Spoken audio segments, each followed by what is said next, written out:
3 ఏమనుంది ఇక్కడ? పితా రక్షతి కౌమారే. చెప్పండి సార్, చెప్పండి ప్రభు. అదేనా?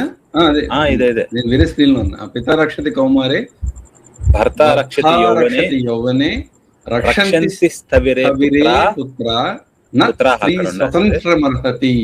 స్త్రీ స్వతంత్రమర్హతి. సో కౌమార దశలో పిత అంటే తండ్రి రక్షిస్తాడు. తర్వాత యవ్వనములో భర్త అంటే భర్త రక్షిస్తాడు. తర్వాత స్థవిరే అంటే వార్ధక్యములో పుత్రాహ రక్షంతి. ఇక్కడ పుత్ర అని ఉంది కానీ పుత్రాహ అండి, ఓకేనా?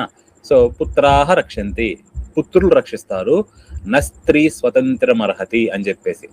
సరే, ఇక్కడ మనకి స్వతంత్రం అనేది ఎందుకు ఉండకూడదు అంటే అసలు స్వాతంత్రమే లేదంటారు ఇక్కడ, కంప్లీట్ గా గాన్ అంటారు ఇక్కడ.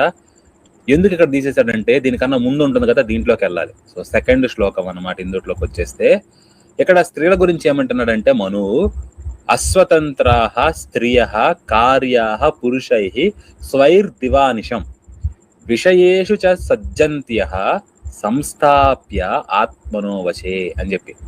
ఇక్కడ స్త్రియః అంటే స్త్రీలు, అస్వతంత్రాః అంటే స్వతంత్రులు కారు. ఇది ఎలా చెప్పారు?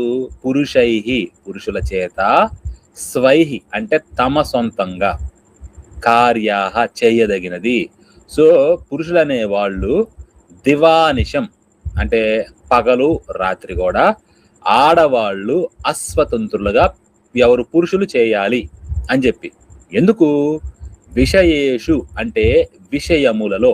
ఇక్కడ కీలకంగా గమనించాల్సింది ఏంటంటే స్త్రీలని కట్టేసి ఇంట్లో పెట్టుకుని ఇంట్లో వాళ్ళు చెడు పనులు చేస్తే ఓకేనా?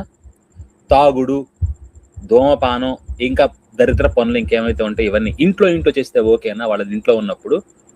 సో ఇక్కడ వాళ్ళని ఇంటికే పరిమితం చేయడం కాదు, విషయాల వైపు వెళ్లకుండా చూసుకోండి.